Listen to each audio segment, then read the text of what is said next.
നമസ്കാരം. നമ്മുടെ സഹകാരി റൈസ് പ്ലസിൻ്റെ മറ്റൊരു അധ്യായത്തിലേക്ക് ആരംഭിക്കുന്നു. നമ്മളിവിടെ പഠിക്കാൻ പോകുന്നത് സ്ട്രെങ്ത് ഓഫ് മെറ്റീരിയൽസ് ആണ്. പലരും വളരെ ആകാംക്ഷയോടുകൂടി പഠിക്കുന്ന വളരെ ഇൻട്രസ്റ്റിംഗ് ആയിട്ടുള്ള പൊതുവേ നമുക്ക് മെക്കാനിക്കലോ ഓട്ടോമൊബൈലോ പഠിക്കുന്ന ആൾക്കാർക്ക് ഒഴിച്ചുകൂടാൻ പറ്റാത്ത ഒരു സബ്ജക്റ്റാണ് സ്ട്രെങ്ത് ഓഫ് മെറ്റീരിയൽസ് എന്ന് പറയുന്നത്. ഇന്നത്തെ ക്ലാസ് ഒരിക്കലും നമ്മുടെ സ്ട്രെസ്സും സ്ട്രെയിനും എന്ന നമ്മുടെ ബേസിക് ആയിട്ടുള്ള നമ്മുടെ സിലബസ് പറഞ്ഞു തുടങ്ങുന്ന ഒരു ക്ലാസ് അല്ല.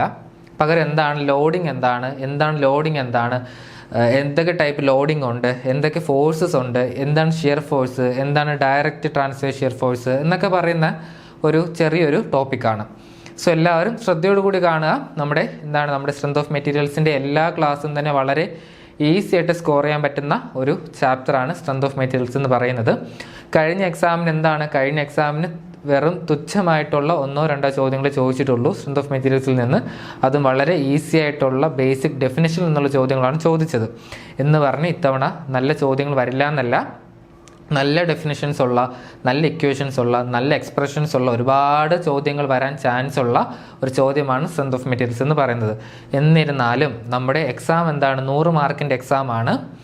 അതുകൊണ്ട് തന്നെ വളരെ കോംപ്ലക്സ് ആയിട്ടുള്ള, കൺസെപ്ച്വൽ ആയിട്ടുള്ള, വളരെ മാത്തമാറ്റിക്കൽ പ്രോബ്ലംസ് വരുന്ന, ന്യൂമറിക്കൽസ് വരുന്നൊരു ഭാഗം വരില്ല എന്ന് തന്നെ നമുക്ക് പ്രതീക്ഷിക്കാം. എന്നിരുന്നാലും വളരെ നമ്മുടെ ഒരു ഇൻ്റർവ്യൂ പോയിന്റ് ഓഫ് വ്യൂവിലാണെങ്കിലും നമ്മുടെ പേഴ്സണൽ ആയിട്ടുള്ള സബ്ജക്റ്റ് നോളജിൻ്റെ കാര്യത്തിലാണെങ്കിലും ഒരു മെക്കാനിക്കൽ എഞ്ചിനീയർ അല്ലെങ്കിൽ ഒരു സിവിൽ എഞ്ചിനീയർ അല്ലാന്നുണ്ടെങ്കിൽ ഒരു ഫിസിക്സ് നന്നായിട്ട് പഠിക്കുന്ന ഒരാൾ എന്ന് പറയുമ്പോൾ സ്ട്രെങ്ത് ഓഫ് മെറ്റീരിയൽസ് വളരെ നന്നായിട്ട് പഠിച്ചിരിക്കണം, വളരെ നന്നായിട്ട് അറിഞ്ഞിരിക്കണം.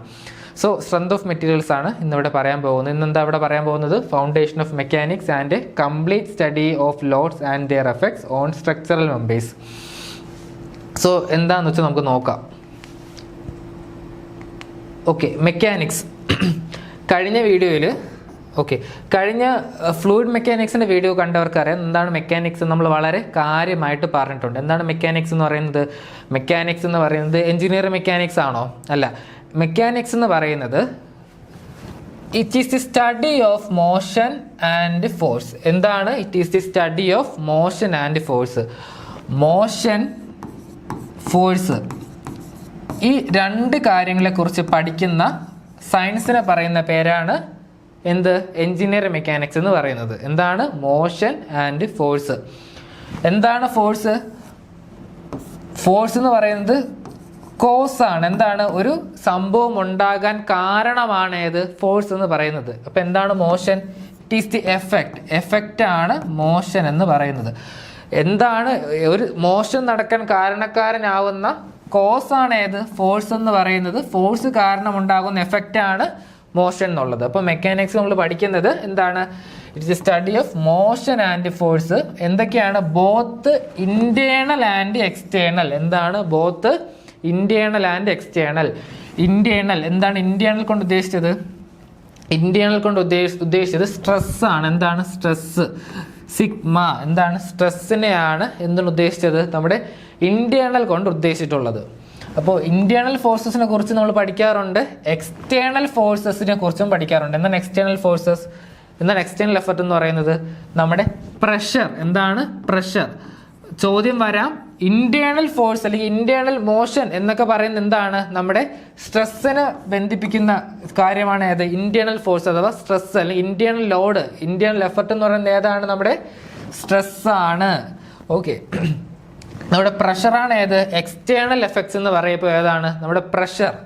അപ്പോൾ മെക്കാനിക്സ് എന്ന് പറയുന്നത് ഇന്റേണൽ എഫക്ട്സും പഠിക്കുന്നുണ്ട്, എക്സ്റ്റേണൽ എഫക്ട്സും പഠിക്കുന്നുണ്ട്. എവിടെയൊക്കെയാണ്?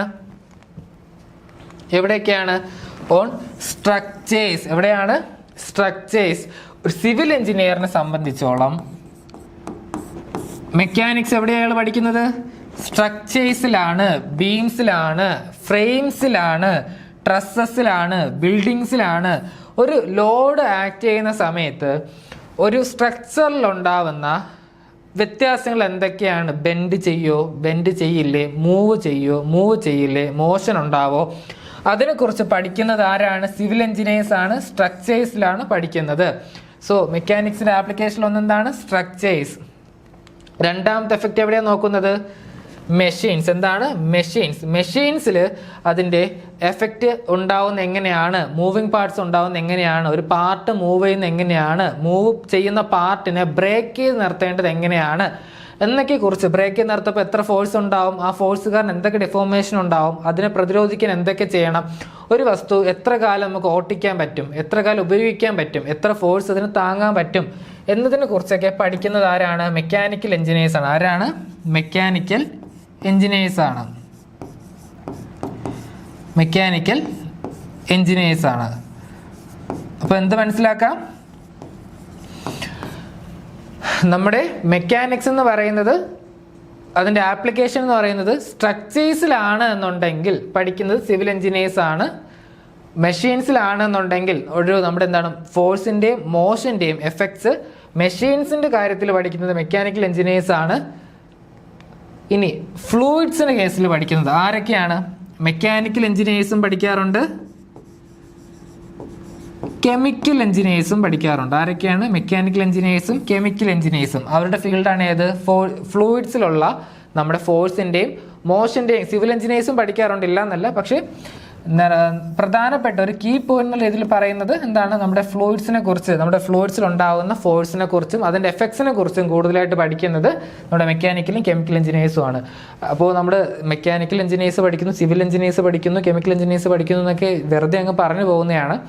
യഥാർത്ഥത്തിൽ പഠിക്കേണ്ട കാര്യം ഒന്നേ ഉള്ളൂ. മെക്കാനിക്സ് എന്ന് പറയുന്നത് study of motion and force ആണ്. അതിൻ്റെ ആപ്ലിക്കേഷൻസ് എന്തൊക്കെയാണ്? ഇന്റേണൽ എക്സ്റ്റേണൽ എഫക്ട്സിനെ കുറിച്ചാണ് പഠിക്കുന്നത്.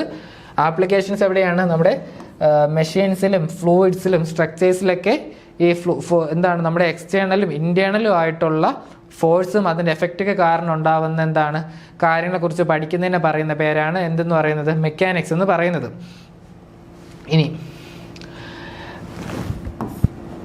നമ്മുടെ മെക്കാനിക്കൽ ബിഹേവിയറിൻ്റെ ഓവർവ്യൂ എന്ന് പറയുന്നത്, ഞാൻ പറഞ്ഞു മെക്കാനിക്സ് എന്ന് വെച്ചാൽ എന്താണ്? മെക്കാനിക്സ് എന്ന് വെച്ചാൽ study of motion and force. Internal force ആവട്ടെ, ഇന്റേണൽ മോഷൻ ആവട്ടെ, എക്സ്റ്റേണൽ ഫോഴ്സ് ആവട്ടെ, എക്സ്റ്റേണൽ മോഷൻ ആവട്ടെ, ഇതിനെക്കുറിച്ച് പഠിക്കുന്നതിനെ പറയുന്ന പേരാണ് എന്തെന്ന് പറയുന്നത്? നമ്മുടെ മെക്കാനിക്സ് എന്ന് പറയുന്നത്. ഈ മെക്കാനിക്സിനെ രണ്ട് രീതിയിലാണ് ക്ലാസിഫൈ ചെയ്യുന്നത്. എങ്ങനെയാണ്? രണ്ട് രീതിയിലാണ് ക്ലാസിഫൈ ചെയ്തിരിക്കുന്നത്. ഒന്ന് ഐഡിയലൈസേഷൻ. ഐഡിയലൈസേഷൻ എന്താണ്? ഒരു തെറ്റുകുറ്റങ്ങളും പറയാൻ പറ്റാത്ത രീതിയിൽ പെർഫെക്റ്റ് കണ്ടീഷനിൽ നമ്മളിതിനെ തരംതിരിക്കുന്നുണ്ട്. അതാണ് ഐഡിയലൈസേഷൻ എന്ന് പറയുന്നത്. ഐഡിയലൈസേഷൻ എന്തില്ല? No deformation. എന്തില്ല? ഡിഫോർമേഷൻ ഇല്ല. അവിടെ എന്തില്ല? ഡിഫോർമേഷൻ എന്താണ്? അതിനെ പറഞ്ഞു കഴിഞ്ഞു. എന്താണ് ഡിഫോർമേഷൻ? എന്താണ്? ഫോഴ്സ് കൊടുക്കുന്ന സമയത്ത് ഒരു വസ്തുവിന് രൂപമാറ്റം ഉണ്ടാവുന്നില്ല, അതിൻ്റെ സൈസ് ചേഞ്ച് ആവുന്നില്ല, അതിൻ്റെ ഡയമെൻഷൻസ് ചേഞ്ച് ആവുന്നില്ല എങ്കിൽ പറയുന്ന പേരാണ് എന്താണ്? നോ ഡിഫോർമേഷൻ എന്ന് പറയുന്നത്. അപ്പോൾ ഐഡിയലൈസേഷൻ എന്താണ്? നോ ഡിഫോർമേഷൻ ആണ്. അതിനെക്കുറിച്ച് പഠിക്കുന്നതിനെ പറയുന്ന പേരെന്താണ്? Engineering mechanics. എന്താണ്? എഞ്ചിനീയറിംഗ് മെക്കാനിക്സ് എന്ന് പറഞ്ഞു. ഞാൻ പറഞ്ഞു ഡിഫോർമേഷൻ ഇല്ല എന്നുണ്ടെങ്കിൽ അതിനർത്ഥം എന്താണ്? Strain equal to 0. That means stiffness അഥവാ Young's modulus tends to infinity. ഇതാണ് റിജിഡ് ബോഡിയുടെ കണ്ടീഷൻ എന്ന് പറയുന്നത്. എന്താണ്? സ്ട്രെയിൻ എന്തായിരിക്കും? സ്ട്രെയിൻ 0 ആയിരിക്കും. നമ്മുടെ സ്റ്റിഫ്നെസ് അഥവാ മോഡുലസ് ഓഫ് സ്ട്രെങ്ത് ഉണ്ടല്ലോ, അല്ലെങ്കിൽ നമ്മുടെ യങ്സ് മോഡുലസ് ഉണ്ടല്ലോ, റിജിഡിറ്റി മോഡുലസ് ഉണ്ടല്ലോ, അത് എന്തായിരിക്കും? ടെൻസ് ടു ഇൻഫിനിറ്റി ആയിരിക്കും. സോ റിജിഡ് ബോഡീസ് ആണ് നമ്മൾ എന്താണ് എഞ്ചിനീയറിംഗ് മെക്കാനിക്സിൽ പഠിക്കുന്നത്. ഫിക്സഡ് ജിയോമെട്രി ആണ്. Forces acting without shape change. എന്താണ്? ഷേപ്പ് ചേഞ്ച് ഇല്ലാത്ത രീതിയിൽ ഫോഴ്സസ് ആക്ട് ചെയ്തതിനെ കുറിച്ച് പഠിക്കുന്നതിനെ പറയുന്ന പേരാണ് എഞ്ചിനീയറിംഗ് മെക്കാനിക്സ് എന്ന് പറയുന്നത്. ഇത് ഞാൻ വളരെ വലിയ രീതിയിൽ എക്സ്പ്ലെയിൻ ചെയ്യാത്തതെന്ന് വെച്ചാൽ വേറൊന്നുമല്ല, ഫ്ലൂയിഡ്സിൻ്റെ ക്ലാസ്സിൽ ഓൾറെഡി പറഞ്ഞ കേസാണ്. എന്താണ് എഞ്ചിനീയറിംഗ് മെക്കാനിക്സ് എന്നും എന്താണ് റിജിഡ് ബോഡി എന്നും റിജിഡ് ബോഡി ലോകത്തുണ്ടോന്നോ ഇല്ലേ എന്നും ഉള്ള കാര്യങ്ങളൊക്കെ എന്താണ് ഫ്ലൂയിഡ് മെക്കാനിക്സ് പഠിപ്പിച്ച സമയത്ത് നമ്മൾ ഡിസ്കസ് ചെയ്ത കാര്യങ്ങളാണ്. സോ അതിനെക്കുറിച്ച് വലിയ രീതിയിൽ ഇപ്പോൾ പറയുന്നില്ല. എന്തായാലും ഞാൻ പറഞ്ഞു റിജിഡ് ബോഡി എന്നൊരു ബോഡി ലോകത്ത് എക്സിസ്റ്റ് ചെയ്യുന്നില്ലെന്നും റിജിഡ് ബോഡി എന്ന് പറയുന്നത് ഒരു കൺസെപ്റ്റാണ്. പക്ഷെ ചില സിറ്റുവേഷനിൽ നമ്മൾ എന്താണ് റിജിഡ് ബോഡി എന്നൊരു വസ്തു ഉണ്ടെന്ന് അസ്യൂം ചെയ്യുന്നു എന്നൊക്കെ പറഞ്ഞു. എവിടെയാണ് അസ്യൂം ചെയ്യുന്നത്? ആ ബോഡിക്ക് രൂപമാറ്റം, നമ്മൾ ഫോഴ്സ് അപ്ലൈ ചെയ്യുന്ന സമയത്ത്, ലോഡ് അപ്ലൈ ചെയ്യുന്ന സമയത്ത് ഡയമെൻഷനിൽ ചേഞ്ച് ഉണ്ടാവുന്നില്ല, ഫോഴ്സ് ചേഞ്ച് ഉണ്ടാവുന്നില്ല. അങ്ങനെ ഒരു കണ്ടീഷൻ ആണ് എന്നുണ്ടെങ്കിൽ എന്താണ് നമുക്ക് എന്ത് അപ്ലൈ ചെയ്യാം? അതിനെ റിജിഡ് ബോഡി എന്ന് പറഞ്ഞ് കൺസിഡർ ചെയ്യാം. ഉദാഹരണത്തിന് ഞാൻ ചുമരിനെ കുറിച്ചൊക്കെ പറഞ്ഞു. ചുമര് പറഞ്ഞു, വോള് പറഞ്ഞു, ഫ്ലോർ പറഞ്ഞു, റൂഫ് പറഞ്ഞു. എല്ലാ കാര്യങ്ങളും എന്താണ് റിജിഡ് ബോഡി ആയിട്ട് കൺസിഡർ ചെയ്യാൻ പറ്റും. എന്ത് വരാൻ പാടില്ല? നമ്മുടെ കൺസിഡറബിൾ ആയിട്ടുള്ള ലിമിറ്റിൽ എന്താണ് കൺസിഡറബിൾ ആയിട്ടുള്ള ലിമിറ്റിൽ രൂപം മാറ്റം വരാൻ പാടില്ല എന്ന് മാത്രമേ ഉള്ളൂ. അതിന് നമ്മൾ എന്തെന്ന് പറയുന്നു, എഞ്ചിനീയർ മെക്കാനിക്സ് എന്ന് പറയുന്നു. റിച്ചർഡ് ബോഡിയാണ് എഞ്ചിനീയർ മെക്കാനിക്സിൽ ഡീൽ ചെയ്യുന്നത്. അപ്പോൾ ഈ എഞ്ചിനീയർ മെക്കാനിക്സിനെ വീണ്ടും രണ്ടായിട്ട് തരംതിരിക്കുന്നു. എന്താണ്? എഞ്ചിനീയർ മെക്കാനിക്സിനല്ല, എല്ലാ മെക്കാനിക്സിനെയും എഞ്ചിനീയർ മെക്കാനിക്സ് മാത്രമല്ല, എല്ലാ മെക്കാനിക്സിനെയും നമുക്ക് രണ്ട് രീതിയിൽ തരംതിരിക്കാം. ഏതൊക്കെയാണ്? ഒരു വസ്തു ഏതൊക്കെ അവസ്ഥയിൽ നിൽക്കും? ഒന്നെങ്കിൽ എന്ത് ചെയ്യും, അത് റെസ്റ്റിലായിരിക്കും. ഒരു വസ്തു ഒന്നെങ്കിൽ എന്താണ്? റെസ്റ്റിലായിരിക്കും. ആ വസ്തുവിന് ചലനമില്ല, ആ വസ്തു റെസ്റ്റിലായിരിക്കും. അല്ലാന്നുണ്ടെങ്കിൽ എന്തായിരിക്കും? അല്ലാന്നുണ്ടെങ്കിൽ ആ വസ്തു എന്തായിരിക്കും? മോഷനിലായിരിക്കും. ആ വസ്തു എന്ത് ചെയ്യും? മോഷനിലായിരിക്കും. നമ്മളും അങ്ങനെ തന്നെയല്ലേ? നമ്മൾ ഒരിക്കലും എന്താണ്, ചിലപ്പോൾ ചെറുക്കി ചുമ്മാ കിടക്കും, അല്ലാന്നുണ്ടെങ്കിൽ കമ്പ്യൂട്ടർ ഫ്രണ്ടിൽ കയറിയിരിക്കും, അല്ലാന്നുണ്ടെങ്കിൽ എന്താണ്, നമ്മൾ അങ്ങോട്ടും ഇങ്ങോട്ടും ഇറങ്ങി നടക്കും. നമുക്ക് എന്താണ്, രണ്ട് കാര്യങ്ങളല്ലോ, ഒന്ന് മോഷനിലാണ് അല്ലെങ്കിൽ റെസ്റ്റിലാണ്, ഒന്നിൽ ഉറക്കത്തിലാണ് അല്ലെങ്കിൽ ഉണർന്നിരിക്കും. അതുപോലെയാണ് എല്ലാ കാര്യങ്ങൾക്കും എന്തുണ്ട്, എല്ലാ മെക്കാനിക്സിലുള്ള എല്ലാ കാര്യങ്ങൾക്കും രണ്ട് ഡിസിപ്ലിനാണ് ഉള്ളത് മെയിനായിട്ട്. ഒന്ന് സ്റ്റാറ്റിക്സും ഒന്ന് ഡൈനാമിക്സും. സ്റ്റാറ്റിക്സ് എന്ന് പറയുമ്പോൾ എന്താണ്? സ്റ്റാറ്റിക്സ് എന്ന് പറയുമ്പോൾ നെറ്റ് ഫോഴ്സ് എന്ന് പറയുന്നത് എന്താണ്? നെറ്റ് ഫോഴ്സ് എന്ന് പറയുന്നത് സീറോ, സമ്മേഷൻ ഓഫ് ഫോഴ്സ്, അഥവാ net force equal to zero. അതുപോലെ net moment about a point equal to zero. എന്താണ്? Net force equal to zero, net moment about a point equal to zero എന്നുള്ള രണ്ട് conditions പറയുന്ന പേരാണ് statics എന്ന് പറയുന്നത്. ഇത് പെട്ടെന്ന് പറഞ്ഞു പോകുന്നു ആർക്കൊരു പരിഭവം വരാൻ പാടില്ല. കാര്യം നമ്മൾ നമ്മുടെ മെയിൻ ആയിട്ടുള്ള ഇക്വേഷൻസിലോട്ടും കണക്കിലോട്ടും കാര്യങ്ങളിലോട്ടൊക്കെ പഠിക്കുന്ന സമയത്ത് ഉറപ്പായിട്ടും എന്താണ് net force equal to zero എന്ന്, net moment about a point equal to zero എന്ന് ഉറപ്പായിട്ടും പറഞ്ഞിരിക്കും. സോ ജസ്റ്റ് ഒന്ന് മനസ്സിലാക്കുക, സ്റ്റാറ്റിക്സ് ഒരു വസ്തു സ്റ്റാറ്റിക്കിലാണ്, ഇക്വിലിബ്രിയത്തിലാണ് അല്ലെങ്കിൽ സന്തുലിത അവസ്ഥയിലാണ് എന്ന് പറയണം എന്നുണ്ടെങ്കിൽ എന്ത് പറയണം? അതിൽ ആക്ട് ചെയ്യുന്ന നെറ്റ് ഫോഴ്സ് എന്ന് പറയുന്നത് സീറോ ആണെന്ന് പറയണം, net moment equal to zero ആണെന്നും പറയണം. ഇപ്പം net force equal to zero, net moment equal to zero എന്ന് അർത്ഥം എന്താണ്? ഞാൻ ആദ്യമേ പറഞ്ഞു, മെക്കാനിക്സ് എന്ന് വെച്ചാൽ എന്താണ്? ഫോഴ്സും അതിൻ്റെ എഫക്റ്റും, മോഷനും അത് കാരണം ഉണ്ടാവുന്ന ഫോഴ്സും, അല്ലെങ്കിൽ ഫോഴ്സും അത് കാരണം ഉണ്ടാവുന്ന മോഷനും, അതിനെക്കുറിച്ച് പഠിക്കുന്നതിന് പറയുന്ന പേരാണ് ഏതെന്ന് പറയുന്നത്? നമ്മുടെ മെക്കാനിക്സ് എന്ന് പറയുന്നത്. അപ്പോൾ നെറ്റ് മൊമെന്റും നെറ്റ് ഫോഴ്സും സീറോ ആണെന്ന് വെച്ചാൽ എന്താണ്? അത് വസ്തു റെസ്റ്റിലായിരിക്കും, അല്ലെ? റെസ്റ്റിലായിരിക്കും, അല്ലെങ്കിൽ റെസ്റ്റ് പോലെ കരുതാൻ കഴിയുന്ന ഒരു അവസ്ഥയിലായിരിക്കും, യൂണിഫോം മോഷനിലായിരിക്കും മേ ബി, അല്ലാന്നുണ്ടെങ്കിൽ യൂണിഫോം അല്ലെങ്കിൽ കോൺസ്റ്റന്റ് ആക്സിലറേഷനിൽ പോകുന്ന വസ്തുവായിരിക്കാം. സോ എന്താണ്? Net force equal to zero, net moment equal to zero, net moment about a point equal to zero. അപ്പോൾ ഇത് രണ്ടുമാണ് സ്റ്റാറ്റിക്സിന്റെ കണ്ടീഷൻ എന്ന് പറയുന്നത്. ഒന്നുകൂടെ പറയാം, net moment about a point equal to zero, net force equal to zero. Net moment എന്താണെന്ന് ഡൗട്ടുള്ള ആൾക്കാരുണ്ടായിരിക്കാം, നെറ്റ് ഫോഴ്സ് എന്താണെന്ന് ഡൗട്ടുള്ള ആൾക്കാരുണ്ടായിരിക്കാം. ഓക്കെ, അവർക്ക് വേണ്ടി ജസ്റ്റ് ഒന്ന് പറയാം. നമ്മളിപ്പോൾ വടംവലി വലിക്കില്ലേ, വടംവലി വലിക്കുന്ന സമയത്ത് രണ്ട് പേര്, ഒരാൾ എന്താണ് ഇവിടെ നിന്ന് വലിക്കും, ഒരു ടീം ഇവിടെ നിന്ന് വലിക്കും, അല്ലേ? ഒരു ടീം ഇവിടെ നിന്ന് വലിക്കും, ഒരു ടീം ഇവിടെ നിന്ന് വലിക്കും. ഈ രണ്ട് സൈഡിലെ ആൾക്കാർ വടം വലിക്കുന്ന സമയത്ത് രണ്ടു പേർക്കും തുല്യ ശക്തിയിൽ വലിക്കുമ്പോൾ എന്താണ്? വടം അനങ്ങില്ല, നടുക്ക് തന്നെ നിൽക്കും. രണ്ടുപേരും തുല്യ ശക്തിയിൽ വടം വലിക്കുന്ന സമയത്ത് വടം എന്ത് ചെയ്യും? നടുക്ക് തന്നെ നിൽക്കും, അനങ്ങില്ല. അതിന് പറയുന്ന പേരാണ് എന്തെന്ന് പറഞ്ഞാൽ നെറ്റ് ഫോഴ്സ് ഈക്വൾ സീറോ എന്ന് പറയുന്നത്. അതായത് ഏതെങ്കിലും ഒരു ഭാഗത്ത് ബലം കൂടുകയാണെന്നുണ്ടെങ്കിൽ എന്താണ്? ഏതെങ്കിലും ഭാഗത്ത് ബലം കൂടുകയാണെന്നുണ്ടെങ്കിൽ അത് ആ സ്ഥലത്തോട്ട്, ആ വശത്തേക്ക് എന്ത് മാറും? ആ വശത്തേക്ക് നമ്മുടെ വടം പിടിച്ചിരുന്ന ആൾക്കാരും വീഴും. ഓക്കെ, അപ്പോൾ രണ്ടുപേരും ഒരേ ബലം അപ്ലൈ ചെയ്യുന്നതുകൊണ്ടാണ് എന്ത് ചെയ്യുന്നത്? രണ്ടുപേരും അപ്പുറത്തുനിന്ന് വലിക്കുന്ന അതേ ഫോഴ്സ് തന്നെയാണ്. ഇവിടെ നമ്മൾ കൊടുക്കുന്ന ഫോഴ്സ് +5 ആണ് എന്നുണ്ടെങ്കിൽ അപ്പുറത്തുള്ള ആൾക്കാർ എന്താണ്? അതുപോലെ +5 ആ ഡയറക്ഷനിൽ വലിക്കുന്നുണ്ട്. അതായത് -5 വലിക്കുന്നതുകൊണ്ടാണ് എന്ത് ചെയ്യുന്നത്? അവിടെ നെറ്റ് ഫോഴ്സ് ഈക്വൾ 0 എന്ന് പറയുന്നത്. അതുകൊണ്ടാണ് അവിടെ കയർ അനങ്ങാത്തത്. ഫോഴ്സ് എന്ന് പറയുന്നത് എന്താണ്? ഫോഴ്സ് എന്ന് പറയുന്നത് ഒരു വെക്റ്റർ ക്വാണ്ടിറ്റി ആണ്. ഫോഴ്സ് എന്ന് പറയുന്നത് ഒരു വെക്റ്റർ ക്വാണ്ടിറ്റി ആണ്. ഫോഴ്സ് ഒരു വെക്റ്റർ ക്വാണ്ടിറ്റി ആണ്. വെക്റ്റർ ക്വാണ്ടിറ്റി എന്ന് വെച്ചാൽ എന്താണ് അർത്ഥം? ഓക്കെ, അത് ആദ്യമേ ചോദിക്കാം. എന്താണ് വെക്റ്റർ ക്വാണ്ടിറ്റി എന്ന് പറയുന്നത്? വെക്റ്റർ ക്വാണ്ടിറ്റി ഉണ്ട്, സ്കെയിലർ ക്വാണ്ടിറ്റി ഉണ്ട്. എന്തുണ്ട്? വെക്റ്റർ ക്വാണ്ടിറ്റി ഉണ്ട്, സ്കെയിലർ ക്വാണ്ടിറ്റി ഉണ്ട്, മൂന്നാമത്തെ ക്വാണ്ടിറ്റിയാണ് ടെൻസർ. 3 എണ്ണം ഉണ്ടല്ലേ? Vector quantity, scalar quantity, tensor. എന്താണ് വെക്റ്റർ ക്വാണ്ടിറ്റി എന്ന് പറയുന്നത്? എല്ലാവർക്കും അറിയാലോ, പറയും എന്താണ് വെക്റ്റർ ക്വാണ്ടിറ്റി? ഒന്ന് ആലോചിച്ച് നോക്കി, എന്താണ് വെക്റ്റർ ക്വാണ്ടിറ്റി? ഓക്കെ, നിങ്ങൾ പറയുന്നത് വെക്റ്റർ ക്വാണ്ടിറ്റി എന്ന് വെച്ചാൽ ഡയറക്ഷനും മാഗ്നിറ്റ്യൂഡ് ഉള്ളതെന്നാണ് പറയുന്നത്. ഓക്കെ, ഡയറക്ഷനും മാഗ്നിറ്റ്യൂഡും ഉള്ളത് വെക്റ്റർ ക്വാണ്ടിറ്റി. ശരിയാണ്, തെറ്റല്ല, ശരിയാണ്. എന്താണ് സ്കേലാർ ക്വാണ്ടിറ്റി? സ്കേലാർ ക്വാണ്ടിറ്റി എന്താണ്? ഓക്കെ, ഡയറക്ഷൻ ഇല്ല, മാഗ്നിറ്റ്യൂഡ് മാത്രമേ ഉള്ളത്. ഓക്കെ, ടെൻസറോ? ഓക്കെ, ടെൻസർ കുറച്ച് ബുദ്ധിമുട്ടായിരിക്കും. ടെൻസർ എന്താണെന്ന് അറിയില്ല പലർക്കും. ടെൻസർ എന്താണെന്ന് പഠിച്ചിട്ടില്ല എന്നല്ല, ടെൻസർ എന്താണെന്ന് പഠിച്ചിട്ടില്ല. ടെൻസർ ക്വാണ്ടിറ്റീസ് ഒരുപാട് പഠിച്ചിട്ടുണ്ട്. +2 തൊട്ടേ പഠിക്കുന്നുണ്ട്. +2 പഠിക്കാത്ത ആൾക്കാർ എഞ്ചിനീയറിംഗിന് പഠിക്കുന്നുണ്ട്. എഞ്ചിനീയറിംഗ് പഠിക്കാത്ത ആൾക്കാർ ഡിപ്ലോമ ലെവലിൽ പഠിക്കുന്നുണ്ട്. ടെൻസർ എല്ലാവരും പഠിക്കുന്നുണ്ട്. പക്ഷേ ടെൻസർ എന്താണെന്ന് അറിയില്ല എന്നേ ഉള്ളൂ. ഓക്കെ, നിങ്ങൾ പറഞ്ഞ ഡെഫിനിഷൻ വെച്ചിട്ട് നിങ്ങൾ പറഞ്ഞ എന്താ? വെക്റ്റർ ക്വാണ്ടിറ്റി എന്ന് വെച്ചാൽ ഡയറക്ഷനും വേണം, എന്ത് വേണം? മാഗ്നിറ്റ്യൂഡ് വേണം. പ്രധാനപ്പെട്ട പോയിന്റ് ഏതാ?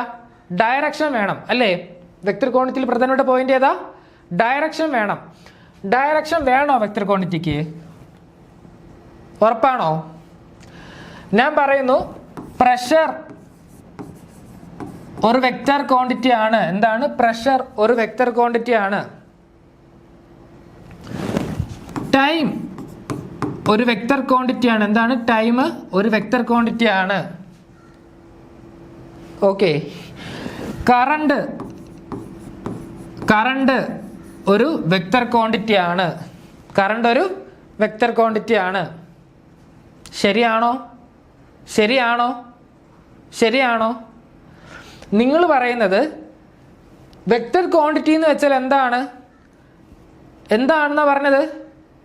ഡയറക്ഷൻ വേണം, അതുപോലെ തന്നെ മാഗ്നിറ്റ്യൂഡും വേണം. എല്ലാ ക്വാണ്ടിറ്റിക്കും മാഗ്നിറ്റ്യൂഡ് ഉണ്ടല്ലോ. മാഗ്നിറ്റ്യൂഡ് ഇല്ലാത്ത ഒരൊറ്റ ക്വാണ്ടിറ്റി ഇല്ലല്ലോ. എല്ലാ ക്വാണ്ടിറ്റിക്കും മാഗ്നിറ്റ്യൂഡ് ഉണ്ട്. മാസിനുണ്ട്, വെയിറ്റിനുണ്ട്, ഫോഴ്സിനുണ്ട്, എല്ലാത്തിനും മാഗ്നിറ്റ്യൂഡ് ഉണ്ട്. പ്രഷറിന് എന്താ?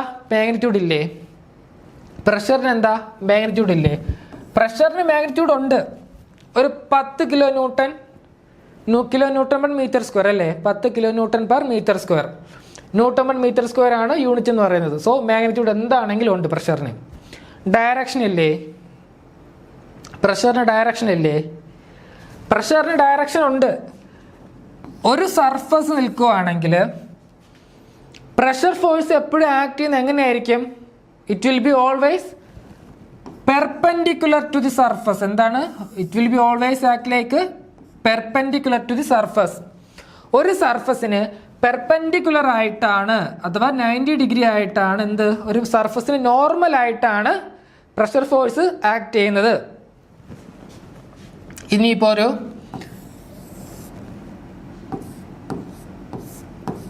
ഏത് സർഫസ് ആണെങ്കിലും, സ്ഫെറിക്കൽ ആവട്ടെ, റെക്ടാങ്കുലർ ആയിക്കോട്ടെ, ഏത് സർഫസ് ആണെങ്കിലും, സർക്കുലർ സർഫസ് ആയിക്കോട്ടെ, ഏതും ആയിക്കോട്ടെ, ആ സർഫസിന് പെർപെൻഡിക്കുലർ ആയിട്ടാണ് എന്ത് ആക്ട് ചെയ്യുന്നത്? പ്രഷർ ആക്ട് ചെയ്യുന്നത്. പ്രഷറിന് ഡയറക്ഷൻ ഉണ്ടല്ലോ. പെർപെൻഡിക്കുലർ ഡയറക്ഷൻ ആണ് ഏതിനുള്ളത്? പ്രഷറിനുള്ളത്. സർഫസിന് പെർപെൻഡിക്കുലർ ആയിട്ട് ആക്ട് ചെയ്യുന്ന ഫോഴ്സിനെ പറയുന്ന പേര് പ്രഷർ ഫോഴ്സ് എന്ന് പറയും. ഓക്കെ, ഞാൻ ഇങ്ങോട്ട് ഫോഴ്സ് കൊടുക്കുവാണ്, കംപ്രസീവ് ആണെന്നുണ്ടെങ്കിൽ പ്രഷർ എങ്ങോട്ട് അനുഭവപ്പെടുന്നത്? ഔട്ട്വേർഡ്സ് ആയിട്ട് അനുഭവപ്പെടും. എന്താണ്? ഔട്ട്വേർഡ്സ് ആയിട്ട്, നമ്മുടെ സർഫസിന് പെർപെൻഡിക്കുലർ ആയിട്ട് ഔട്ട്വേർഡ് ആയിട്ട് എന്താ അനുഭവപ്പെടും? പ്രഷർ അനുഭവപ്പെടും. ഇതാണ് ഒരു സർഫസ്. ആ സർഫസിൽ പ്രഷർ ഫോഴ്സ് എങ്ങോട്ട് ആക്ട് ചെയ്യുന്നത്? പ്രഷർ ഫോഴ്സ് എപ്പോഴും നോർമൽ ആയിരിക്കും, ഔട്ട്വേർഡ് ആയിരിക്കും. എന്തായിരിക്കും? നോർമൽ ആയിരിക്കും, ഔട്ട്വേർഡ് ആയിരിക്കും. ഓക്കെ, അപ്പോൾ പ്രഷറിന് ഡയറക്ഷൻ ഉണ്ട്.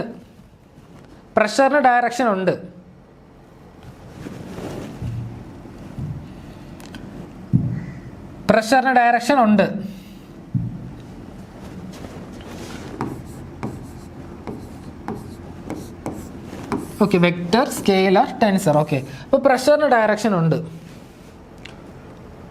ഓക്കെ, ഡയറക്ഷൻ ഉണ്ട്, മാഗ്നിറ്റ്യൂഡ് ഉണ്ട്. വെക്റ്റർ ആണോ പ്രഷർ? ഡയറക്ഷൻ ഉണ്ട്, മാഗ്നിറ്റ്യൂഡ് ഉണ്ട്. പ്രഷർ വെക്റ്റർ ആണോ? പറയാം. അടുത്തത് ടൈം. എന്താണ്?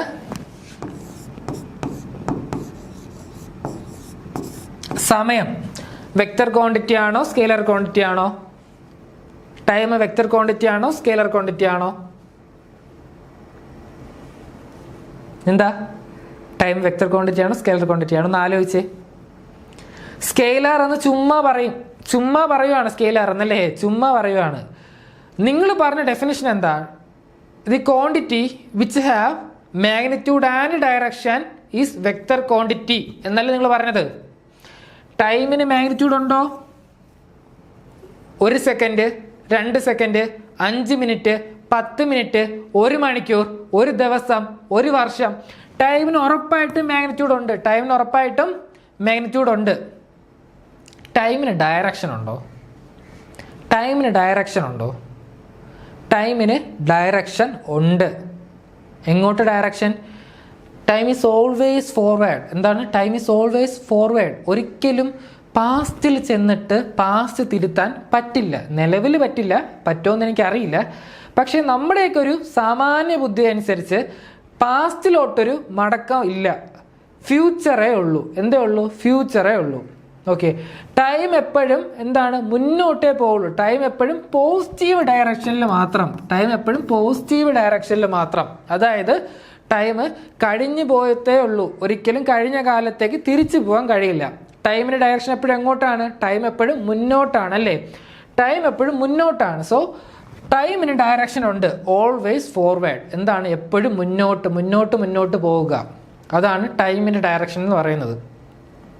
ഓരോ സെക്കൻഡും, ഈ വീഡിയോ റെക്കോർഡ് ചെയ്യുന്ന ഓരോ സെക്കൻഡും, നിങ്ങളെ പഠിപ്പിക്കുന്ന ഓരോ സെക്കൻഡും, നിങ്ങൾ പഠിക്കുന്ന ഓരോ സെക്കൻഡും, നിങ്ങൾ എക്സാം എഴുതുന്ന ഓരോ നിമിഷവും, എക്സാമിലോട്ട് പഠിച്ചുകൊണ്ടിരിക്കുന്ന ഓരോ നിമിഷവും എന്താണ്?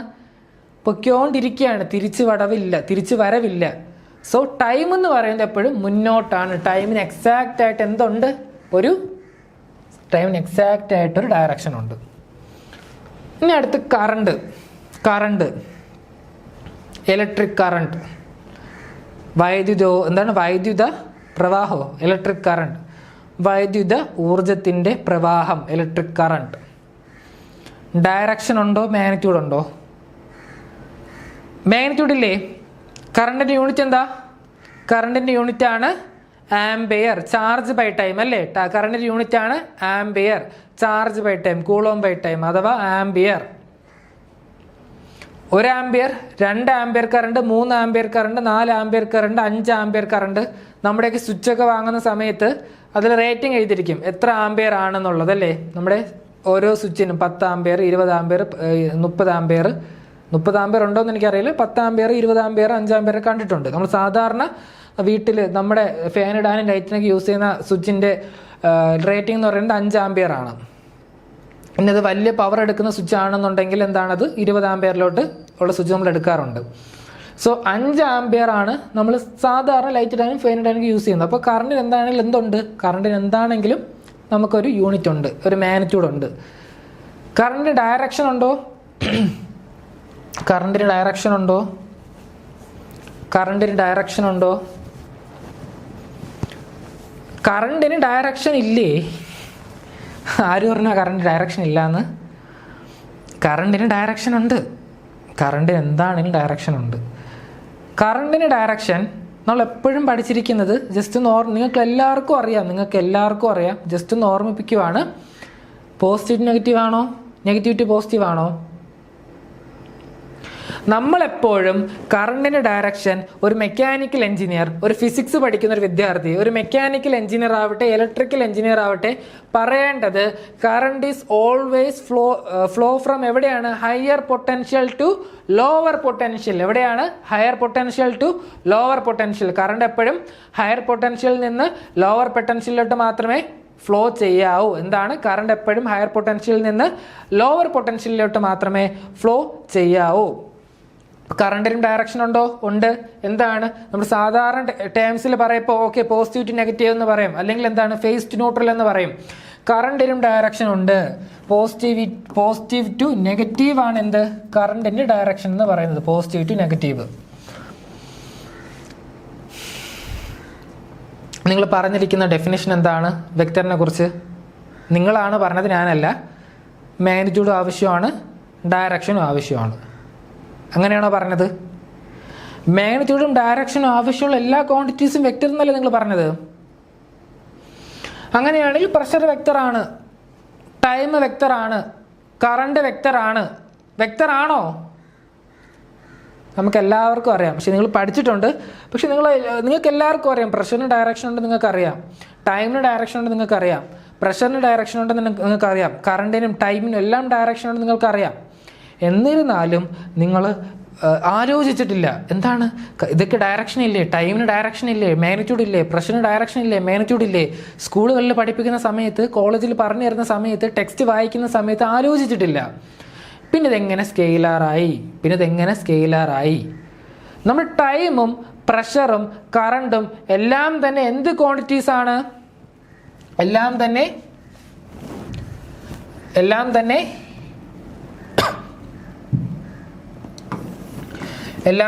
എന്ത് ക്വാണ്ടിറ്റീസ് ആണ്? എന്ത് ക്വാണ്ടിറ്റീസാ? എല്ലാം തന്നെ സ്കെയിലാർ ക്വാണ്ടിറ്റീസ് ആണ്. എന്താണ്? സ്കെയിലാർ ക്വാണ്ടിറ്റീസ് ആണ്. Scalar quantities.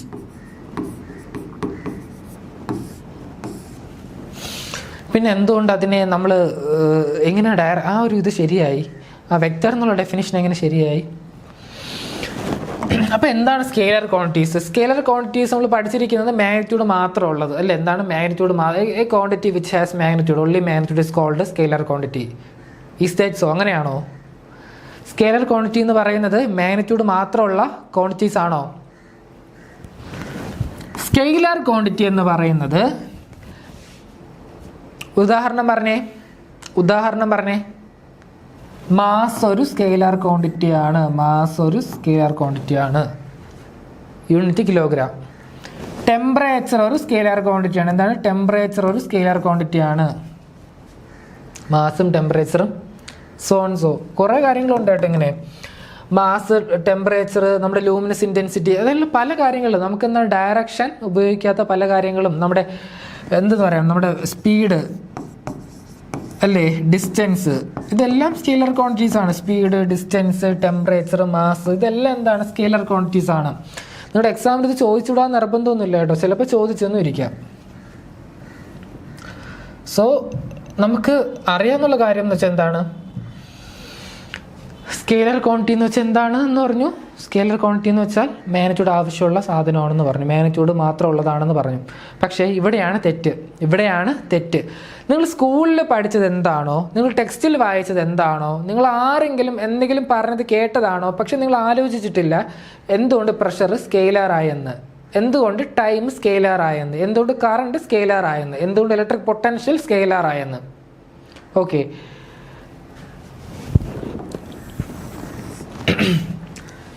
സ്കെയിലാർ എന്ന് പറഞ്ഞാൽ നിങ്ങൾ മനസ്സിലാക്കേണ്ട ഒരേ ഒരു കാര്യം, സ്കെയിലാർ എന്ന് പറഞ്ഞാൽ മാഗ്നിറ്റ്യൂഡ് മാത്രമുള്ളതല്ല. It is not a quantity which only have magnitude മാത്രമുള്ള ക്വാണ്ടിറ്റി അല്ല എന്ത്? സ്കെയിലർ ക്വാണ്ടിറ്റി എന്ന് പറയുന്നത്. അപ്പോൾ എന്താണ് സ്കെയിലർ ക്വാണ്ടിറ്റി? സ്കെയിലർ ക്വാണ്ടിറ്റി എന്ന് പറയുന്നത് a quantity which only requires its magnitude to define. എന്താണ്? A quantity which only requires its magnitude to define. ഒരു വസ്തുവിനെ നിർവചിക്കാൻ, ഡിഫൈൻ ചെയ്യാൻ, എക്സ്പ്ലെയിൻ ചെയ്യാൻ, എത്രയാണെന്ന് പറഞ്ഞു കൊടുക്കാൻ അതിൻ്റെ മാഗ്നിറ്റ്യൂഡ് മാത്രം മതി. അതിന് മാഗ്നിറ്റ്യൂഡ് മാത്രമേ ആവശ്യമുള്ളൂ. ആ ക്വാണ്ടിറ്റീസിനെ പറയുന്ന പേരാണ് ഏത്? അങ്ങനെയുള്ള ക്വാണ്ടിറ്റീസിനെ പറയുന്ന പേരാണ് സ്കെയിലർ ക്വാണ്ടിറ്റി. കറണ്ട് 5 ആംപിയർ എന്ന് പറഞ്ഞാൽ മതി, എല്ലാവർക്കും അറിയാം. കറണ്ട് എങ്ങനെയാണ്? പോസിറ്റീവ് ടു നെഗറ്റീവ് ആണ് ഒഴുകുന്നതെന്ന് എല്ലാവർക്കും അറിയാം. Current higher potential to lower പൊട്ടൻഷ്യലാണ് ഒഴുകുന്നതെന്ന് എല്ലാവർക്കും അറിയാം. അതിനി ആന്ധ്രയിലാണെങ്കിലും ശരി, ഞാനെടുത്ത് കറണ്ട് ഒരു 2 ബൾബ് ഒരു ബാറ്ററിയിൽ കണക്ട് ചെയ്താലും ശരി, ആരെടുത്ത് കണക്ട് ചെയ്താലും ശരി, കറണ്ട് എപ്പോഴും പോസിറ്റീവ് ടു നെഗറ്റീവേ പോവുള്ളൂ. ഇലക്ട്രോൺസ് നെഗറ്റീവ് ടു പോസിറ്റീവേ പോവുള്ളൂ. കറണ്ട് എപ്പോഴും പോസിറ്റീവ് ടു നെഗറ്റീവേ ഒഴുകുള്ളൂ. സോ കറണ്ട് ഒഴുകുന്ന ഡയറക്ഷൻ എല്ലാവർക്കും അറിയാം. ഡിഫൈൻ ചെയ്യാനായിട്ട് എനിക്ക് ഡയറക്ഷൻ വേണ്ട. കറണ്ട് ഒഴുകുന്നത് ഡിഫൈൻ ചെയ്യാനായിട്ട് എനിക്ക് ഡയറക്ഷൻ വേണ്ട. പ്രഷറും അതുപോലെ തന്നെയാണ്. ഏത് സ്ഥലത്ത് കൊണ്ടുവച്ചാലും പ്രഷർ എന്ന് പറയുന്നത് പെർപെൻഡിക്കുലർ ഔട്ട്വേർഡ് ആണെന്ന്, perpendicular outward to the surface ആണെന്ന്, നോർമൽ ടു ദി സർഫസ് ആണെന്ന് എല്ലാവർക്കും അറിയാം. പ്രഷർ എപ്പോഴും ആക്ട് ചെയ്യുന്നത് നോർമൽ ടു സർഫസ് ആണെന്ന് എല്ലാവർക്കും അറിയാം. ഇത് എവിടെ കൊണ്ട് വെച്ചാലും, ആര് കൊണ്ട് വെച്ചാലും, എന്ത് സാധനം കൊണ്ട് വെച്ചാലും, എത്ര പ്രഷർ കൊടുത്താലും എപ്പോഴും അതിന് ഡയറക്ഷൻ പെർപെൻഡിക്കുലർ ഔട്ട്വേർഡ് ആയിരിക്കും, അല്ലെങ്കിൽ നോർമൽ ടു സർഫസ് ആയിരിക്കും. അതെല്ലാവർക്കും അറിയാം. അത് ഡിഫൈൻ ചെയ്യാനായിട്ട് പ്രഷറിൻ്റെ വാല്യൂ മാത്രം മതി. വാല്യൂ പറഞ്ഞാൽ അറിയാം, ഓക്കെ ഇങ്ങനെയാണ് പ്രഷർ ആക്ട് ചെയ്യുന്നത്. കറണ്ട് വാല്യൂ പറഞ്ഞാൽ അറിയാം, ഓക്കെ കറണ്ട് പോസിറ്റീവ് നെഗറ്റീവ് ആണ് പോകുന്നത്, നമുക്ക് പ്രത്യേകിച്ച് എടുത്ത് പറയണ്ട. പക്ഷേ ടൈമിൻ്റെ കേസിലോ, ടൈം എല്ലാവർക്കും അറിയാം. എത്ര വയസ്സായിടാ, 5 വയസ്സ് എന്ന് പറഞ്ഞാൽ ഓക്കെ അവൻ ജനിച്ചിട്ട് 5 വർഷം കഴിഞ്ഞു എന്ന് എല്ലാവർക്കും അറിയാം. 5 വർഷം മുമ്പ് എന്നല്ല, അവൻ ജനിക്കുന്നതിന് 5 വർഷം മുമ്പൊന്നും ആരും എടുക്കില്ല. ബൈ ഡെഫിനിഷൻ അയാൾക്ക് മനസ്സിലായി എന്താണ് 5 വയസ്സെന്ന് പറഞ്ഞാൽ അതിന് ഡെഫിനിഷൻ വേണ്ട, അതിൻ്റെ ഡയറക്ഷൻ പറയണ്ട. 5 സെക്കൻഡ് വന്നിട്ട് 5 മിനിറ്റായി എന്ന് പറഞ്ഞാൽ മനസ്സിലായി, ഓക്കെ ഒരു പാസ്റ്റ് ആണ് വന്നിട്ട് പാസ്റ്റിനെയാണ് സൂചിപ്പിക്കുന്നതെന്ന് എല്ലാവർക്കും മനസ്സിലായി. ടൈമിന് ഡയറക്ഷൻ പറയേണ്ട ആവശ്യമില്ല. അതുകൊണ്ട് തന്നെ എന്താണ് സ്കേലർ ക്വാണ്ടിറ്റി? സ്കേലർ ക്വാണ്ടിറ്റി എന്ന് വെച്ചാൽ those quantities which doesn't require direction to define. എന്താണ് അതിൻ്റെ ഡയറക്ഷൻ പറയേണ്ട ആവശ്യമില്ല, ഡയറക്ഷൻ എടുത്ത് പറയേണ്ട ആവശ്യമില്ല. പക്ഷേ എന്താണ് vector quantity? Vector quantity is those quantities which requires both direction and magnitude to എന്താണ് to define. Define is nature. എന്താണ് ഇറ്റ്സ് നേച്ചർ. ഒരു വെക്റ്റർ ക്വാണ്ടിറ്റി എന്ന് പറഞ്ഞാൽ അതിനെ എക്സ്പ്ലെയിൻ ചെയ്യാനായിട്ട്, അതിനെ ഡിഫൈൻ ചെയ്യാനായിട്ട്, അത് എന്താണെന്ന് മനസ്സിലാകാനായിട്ട് എന്ത് പറയണം? അതിൻ്റെ മാഗ്നിറ്റ്യൂഡ് മാത്രം പറഞ്ഞാൽ പോരാ, ഡയറക്ഷനും പറയണം. എന്താണ് മാഗ്നിറ്റ്യൂഡ് മാത്രം പറഞ്ഞാൽ പോരാ, ഡയറക്ഷനും പറയണം. ഓക്കെ, ഉദാഹരണത്തിന് ഫോഴ്സ് എടാ എനിക്ക് ഫോഴ്സ് ആക്ട് ചെയ്യുന്നു, എൻ്റെ ശരീരത്തിൽ ഫോഴ്സ് ആക്ട് ചെയ്യുന്നു. ഓക്കെ, എൻ്റെ ശരീരത്തിൽ ഫോഴ്സ് ആക്ട് ചെയ്യുന്നു എന്ന് പറയുന്നു. ഇങ്ങനെ പറഞ്ഞാൽ സത്യം പറഞ്ഞാൽ ആർക്കും ഒന്നും മനസ്സിലാവില്ല അല്ലേ? ഓക്കെ, പകരം എടാ എന്നെ ഒരാൾ തള്ളുന്നു എന്ന് പറഞ്ഞാലോ, എന്നെ ഒരാൾ തള്ളുന്നു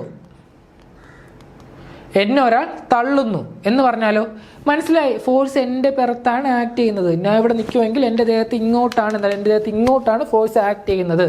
ഡയറക്ഷൻ മനസ്സിലായി.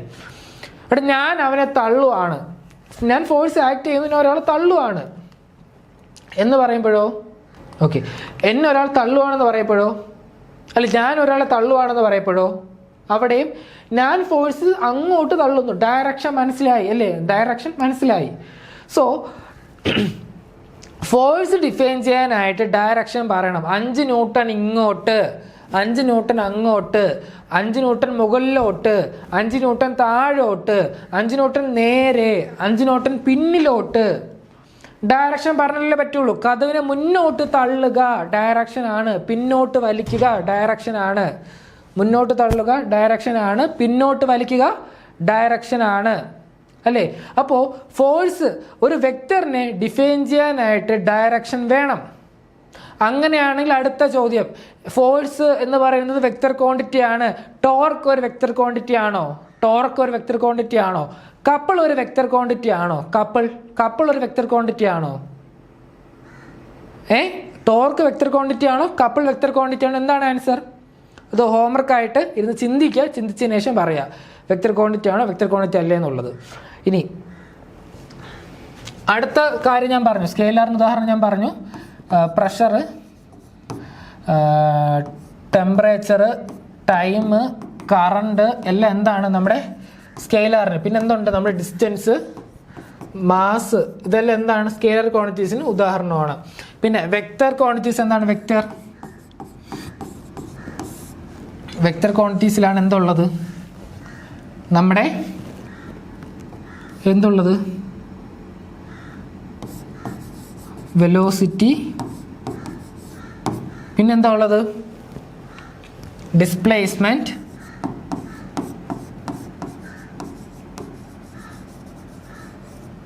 ഫോഴ്സ് എല്ലാം നമ്മുടെ വെക്റ്റർ ക്വാണ്ടിറ്റിക്ക് ഉദാഹരണമാണ്. പിന്നുള്ളത് സ്കെയിലർ ആണ്. സ്കെയിലർ ഏതായിരിക്കും? സ്കെയിലർ എന്താണെന്ന് ഞാൻ പിന്നീട് പറഞ്ഞുതരാം. നമ്മുടെ സ്ട്രെസ്സിനെ കുറിച്ച് പഠിപ്പിക്കുമ്പോൾ സ്കെയിലർ എന്താണെന്ന് വ്യക്തമായിട്ട് പറഞ്ഞുതരാം. സ്കെയിലർ ക്വാണ്ടിറ്റി ആണ് നമ്മൾ പഠിക്കുന്ന സ്ട്രെസ്.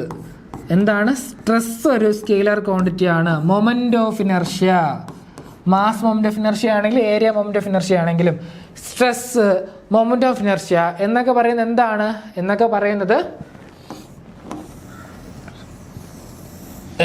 പ്ലെയിൻ സ്ട്രെസ് എന്നൊക്കെ പറയുന്നത് ടെൻസർ ക്വാണ്ടിറ്റി ഓഫ് റാങ്ക് 2 ആണ്. ഓക്കെ, മൊമെന്റ് ഓഫ് ഇനർഷ്യ എന്ന് പറയുന്നതും ടെൻസർ ക്വാണ്ടിറ്റി ഓഫ് റാങ്ക് 2 ആണ്.